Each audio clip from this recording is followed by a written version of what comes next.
Refondre une marque avec 140 ans d'histoire est un défi passionnant. C'est ce qu'a réalisé tout récemment la Banque Transatlantique. La révélation de la nouvelle identité a eu lieu en février 2025, le mois dernier. Et afin de mener à bien ce grand chantier né du plan stratégique du groupe, la Banque Transatlantique a choisi de s'appuyer sur l'agence Zaka, l'agence spécialisée en branding du groupe TBWA. Dès les premières séances de travail, il a fallu à la banque se poser les bonnes questions. Quels sont les enjeux? Que doit-il transparaître de la Banque Transatlantique? Comment respecter un héritage riche de 140 ans d'histoire? Comment faire évoluer l'image d'une institution sans trahir son ADN? Autant de questions auxquelles nous allons essayer de répondre aujourd'hui avec Amandine Monteil, directrice de la communication de la Banque Transatlantique, et Antoine Le Sec, président de l'agence Zaka qui a accompagné cette refonte. Bienvenue dans un épisode un peu spécial d'À l'écoute des marchés, un podcast de la Banque Transatlantique.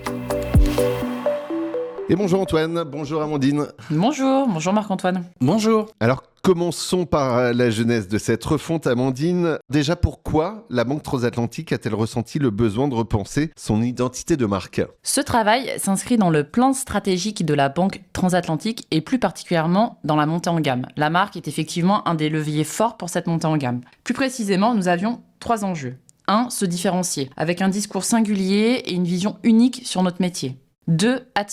Attirer de nouveaux clients, mais aussi de nouveaux talents. Et 3, créer de la fierté et partager une culture commune qui fédère tous nos collaborateurs partout dans le monde. Alors, pour travailler justement sur cette marque, Antoine, vous êtes président de l'agence Zaka. Comment ça se construit à partir justement de ce besoin qu'avait la Banque Transatlantique ? Dans un sujet comme celui-ci, généralement, on considère qu'une marque va se construire à l'intersection de 2 grandes dimensions. La première de cette dimension, c'est de définir en quoi l'entreprise, la marque, croit. Ce qui la rend unique sur son marché, ce qu'elle a envie d'apporter à son marché en termes de pensée différentes. Et puis, la seconde dimension qu'il va falloir structurer, une fois qu'on aura bien construit sa première, c'est l'expression de cette croyance à travers un système de code, à travers un système identitaire qui peut révéler l'originalité, la singularité de l'organisation. Antoine, vous parliez de marque unique. Justement, expliquez-nous comment on crée une marque unique. Alors, on va dire qu'une marque unique, elle se crée bien quand on arrive à résoudre une équation entre héritage et énergie. On va aller chercher dans le passé de la banque, de l'organisation, un certain nombre de choses qui vont être signifiantes et qui continueront d'être vraies aujourd'hui et qui seront encore vraies demain. Donc ça, c'est la première dimension, c'est d'aller chercher un certain nombre de choses qui vont permettre de structurer une vision, une mission, une ambition. Ces choses-là qu'on va partager avec l'ensemble des salariés et qu'on va vouloir traduire auprès de nos clients. Et une fois qu'on a bien fait cela, on va le traduire sous forme d'identité, que ce soit de l'identité visuelle ou de l'identité sémantique.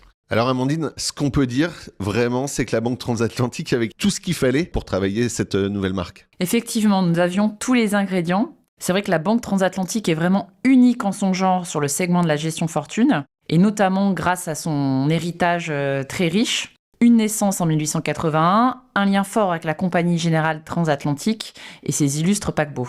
Ça, c'est pour la partie historique, mais il y a également aussi quelque chose qui est important et pour laquelle la Banque Transatlantique est reconnue, c'est son expertise.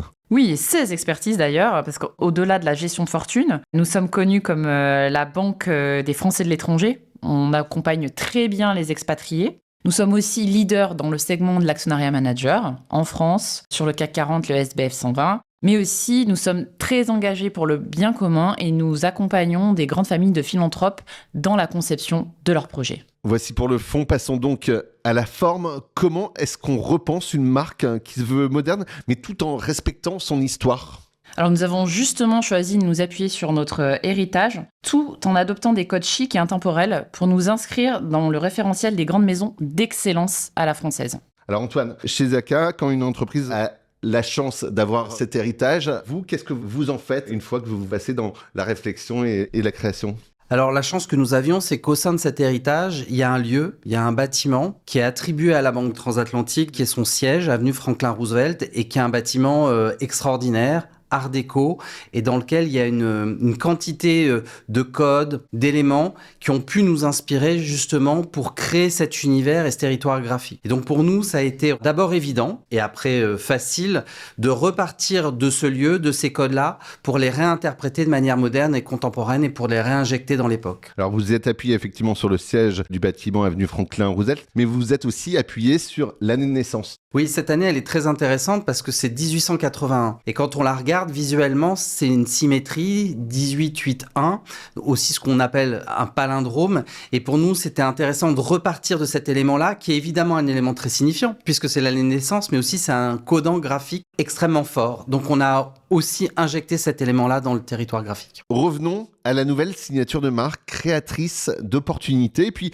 il y a aussi cette appellation maison de gestion de fortune. J'ai le sentiment, Amandine, que ce sont vraiment des éléments forts de cette refonte et que c'est un vrai parti pris, d'une part créateur, de l'autre maison de gestion de fortune. Oui, effectivement, c'est vrai qu'à la Banque Transatlantique, nous ne nous contentons pas de gérer du patrimoine. Nous accompagnons vraiment nos clients tout au long de leur vie et dans leurs projets de vie, que ce soit pour eux, leurs enfants et leurs petits-enfants. Et c'est vraiment ce qui est ressorti dans la phase d'audit autour de la marque, quand nous avons interrogé des très grands clients qui sont chez nous depuis plusieurs générations ou plus récents. C'est vraiment cette capacité de nos équipes d'inventer de nouvelles solutions, d'en créer pour répondre à des problématiques qui pourraient se présenter à eux dans une nouvelle étape de leur vie. Et donc c'est vraiment pour ça que nous nous sommes définis comme créatrices d'opportunités. À travers ces deux phrases, on voulait transmettre deux choses qui sont essentielles pour la banque.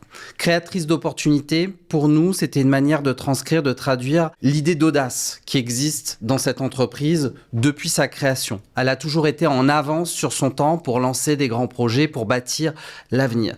Donc on voulait traduire l'audace et qui est encore très présente aujourd'hui, à la fois chez l'ensemble des collaborateurs et aussi chez beaucoup des clients qui entreprennent.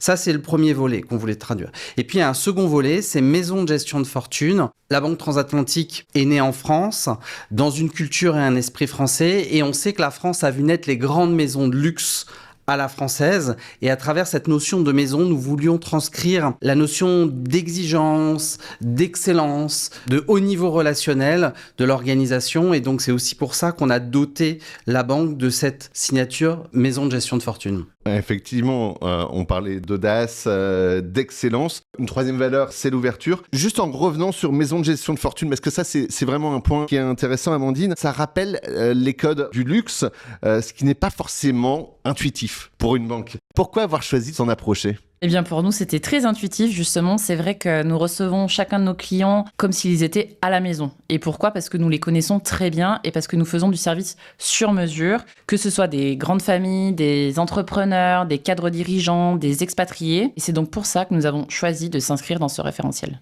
Je vais me tourner vers Antoine. Quels sont les enjeux d'une refonte de marque auxquels on n'a pas pensé forcément dès le début ? Un des enjeux majeurs, c'est de penser que la marque, c'est le sujet des communicants au sein de l'entreprise.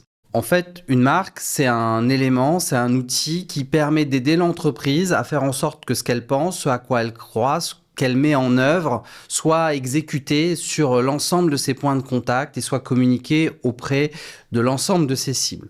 Donc, un des enjeux majeurs, je pense, c'est quand on a bien fait ce travail comme on l'a fait très en collaboration avec les équipes de la Banque Transatlantique, c'est de faire en sorte qu'il intéresse l'ensemble des équipes et l'ensemble des salariés pour qu'ils se l'approprient et qu'ils puissent le transmettre auprès de leurs clients.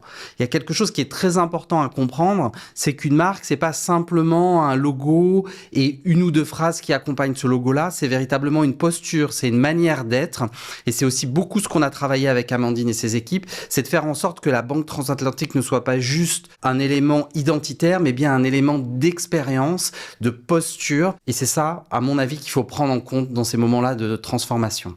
Amandine, si on se projette sur le futur, comment est-ce que vous envisagez l'avenir de la marque après cette transformation ? Alors cette transformation, c'est effectivement une première étape. Une marque, ça se vit, ça se ressent tous les jours. Donc l'idée, c'est de la décliner sur l'ensemble de nos différents canaux de communication, que ce soit les mailings que nous envoyons à nos clients, les vidéos que nous leur proposons sur nos différentes expertises, mais aussi les événements que nous organisons ici à Paris ou à l'étranger. L'idée, c'est vraiment de créer une expérience Banque Transatlantique, comme le mentionnait Antoine tout à l'heure. Antoine, on évoque régulièrement une phrase au sein de la banque pour parler de philanthropie. L'argent n'est pas une fin, il est un début. C'est la même chose pour une marque ? Exactement. Ce que vient faire la Banque Transatlantique, c'est de se repenser elle-même, d'aller chercher dans son héritage, d'aller chercher quelque chose de son moi profond. Et à partir de ce moment où on vient de figer un certain nombre de choses, l'idée, c'est de les développer, de les déployer sur un plus long terme et tous les jours, au quotidien, essayer de faire en sorte que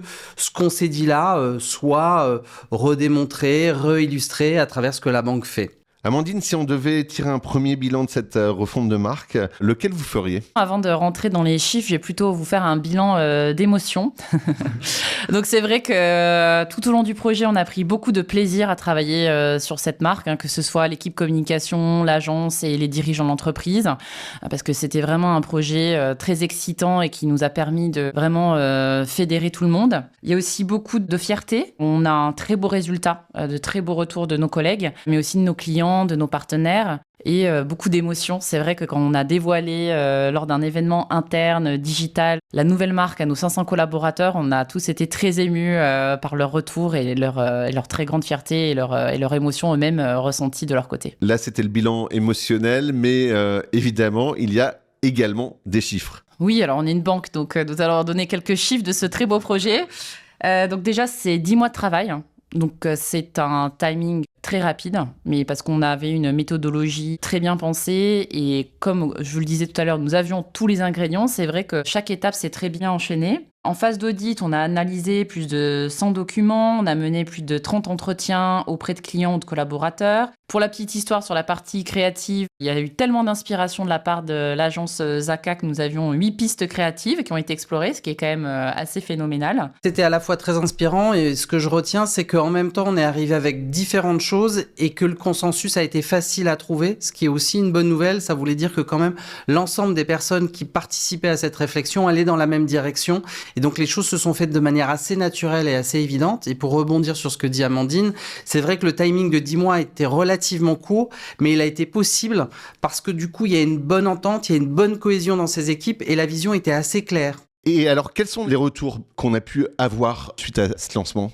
Alors sur la partie lancement, il faut déjà savoir que nous avions choisi de révéler la marque 15 jours avant son lancement officiel à une trentaine d'ambassadeurs que nous avons formés sur notre nouvelle vision, nos nouvelles signatures, parce que leur rôle c'est d'embarquer ensuite leurs équipes. Donc déjà là, nous avions de très bons retours. Comme je le disais, nous avons fait un lancement digital auprès de tous nos collaborateurs, mais parce qu'une marque ça se vit, ça se raconte. Nous avons ensuite organisé différents événements dans l'ensemble de nos implantations, que ce soit en France, dans nos 2 bureaux parisiens, en Belgique, au Luxembourg, à Lille, et nous avons aussi organisé un événement pour nos collègues en région et à chaque fois les retours étaient très positifs. Donc là-dessus, pour nous, c'est vraiment une très grande fierté. Et puis ensuite, sur la partie plus lancement en externe, bon, mais bien sûr une mise à jour de l'ensemble de nos canaux, mais aussi une campagne de publicité assez ambitieuse à la fois sur les réseaux sociaux, dans les magazines, dans les grands quotidiens et aussi en radio. Et puis nous avons choisi de mettre en avant notre film de marque qui est vraiment un très très beau film et qui est disponible